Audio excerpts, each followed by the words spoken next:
Okay, well, um, I think it's funny story time. I was thinking about this story today, actually. It's a story my dad told me. My dad has been as dead since 1988, so he's been gone a long time. But he told me this story about when he was a little boy growing up in the 1940s. And as many of you will recall, including me, I remember party lines too. You know the old party line where, your neighbors could pick up the phone and listen to your conversation. Well, there was an old fella lived in Perth, and his favorite pastime was to listen to other people's conversations. And you get all the latest gossip that way, I guess. Anyway, people were on to him. People knew he was doing it. They could even hear him breathing over the phone line, so they knew.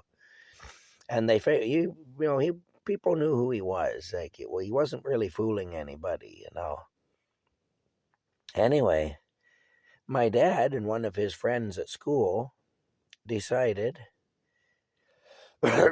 they were going to get a rise out of the old guy. So they arranged this all at school, what they were going to do. And then that evening, they did it. And what happened was, my dad called his friend, and he and this other guy were talking away about this, that, and the other thing. And then, of course, they heard the other guy on the line. They could hear him if his breathing.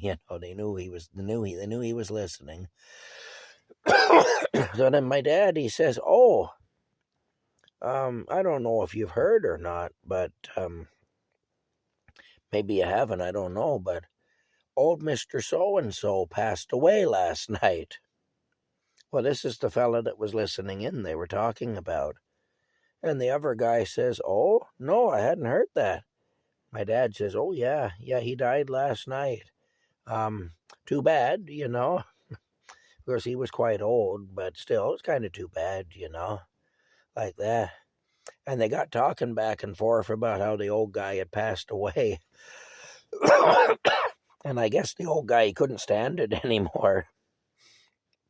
And he roared into the telephone, "I'm not dead, you little bastards," and he hung up. But yeah. Anyway, that was a prank that my dad and a friend of his pulled on some old busybody that liked to listen in on everybody's conversations. But pretty good anyway. There was another kind of a funny story too. I have an aunt, and she likes to drink. I don't know if she does anymore, but she did. She was a heavy drinker. And when she'd be drinking and she'd get drunk, she'd get quite belligerent. And she'd start telephoning everybody she knows and cussing them out and telling them exactly what she thought of them and all that. Anyway, one time, one of my half sisters and her husband had a neighbor at their house. He was there visiting. And anyway, this neighbor was a bit of a character anyway. He was kind of a practical joker and just a real kind of a comical guy. Anyway, my aunt was on the rampage that day, and she was calling everybody she knew and letting them have it, basically blasting them. And anyway, she called my half-sister's house. Now, my half-sister and her husband had actually left the room, and they'd left the neighbor alone in the room in the living room there where the phone was. So the phone starts ringing. What's the neighbor do? He picks up the receiver, and before he could even open his mouth, my aunt on the other end, who was quite intoxicated, she roars into the receiver, "Good day, ya tramp." Sure, she thought she was talking to my half-sister, Anyway, she wasn't. She was talking to my half-sister's neighbor. And anyway, my half-sister, she walked into the room just as this conversation started. Came back into the room. And anyway, I guess the look on the guy's face was priceless. Good day, you tramp. Before he could even speak, that's what he got that yelled in his ear. Anyway, he got this really perplexed look on his face, and he said, "I'm not a tramp."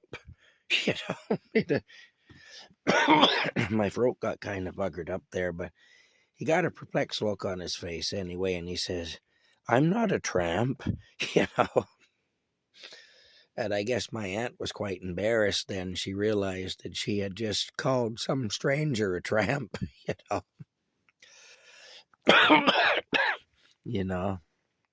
One thing to call family names, but it's another to call somebody you don't even know a name. That's just way beyond acceptable. Anyway, just another kind of a comical story anyway. Oh, I'll tell you one more. This is also about my aunt who drinks and likes to make phone calls. One time I was over at my grandpa's house. My grandma had already passed away. My grandma passed away in 1988, and my grandpa passed away in 1996. Anyway, this was in the early 90s. I was at my grandpa's house, and my aunt, when she'd get on the rampage like that, she'd swear. She'd just curse like a mule driver, too. And so you'd pick up the phone and you'd be hit with a barrage of just the most filthy profanity. You can imagine just any bad word, all the bad words your parents would beat you for saying when you were growing up. Those are the words you get hit with. Anyway, she had called the house several times, blasted my grandpa, who was her father, blasted him and everything. Well, I'm sitting there in the kitchen with my grandpa, and we had received already several of these calls. And somebody came into the house and asked if they could use the phone. My grandpa told them to go ahead, So they went through the kitchen and through the dining room and into the front hall where the phone was by the front door and where the stairs went up, to upstairs. And they pick up the receiver and they can't get a dial tone. And so, it's one of the old wall phones, where the receiver hung on a chrome hook. And so, of course, you'd tap the hook or whatever to disconnect, because the receiver would sit on that, and the weight of the receiver would pull the hook down and disconnect the line. So they're holding on to the receiver and they're doing this on the chrome hook, tapping it up and down, tapping it down. And anyway, they couldn't get it to connect. So they turned around and they yelled to my grandpa. They said, "Phone isn't working. Seems that your phone is broken," they said. And anyway, without missing a beat, my grandpa, he said, "It's probably plugged up with profanity."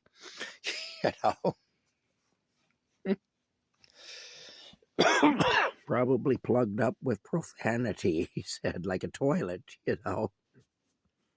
Anyway, that's just another kind of a funny story I remember from when I was young.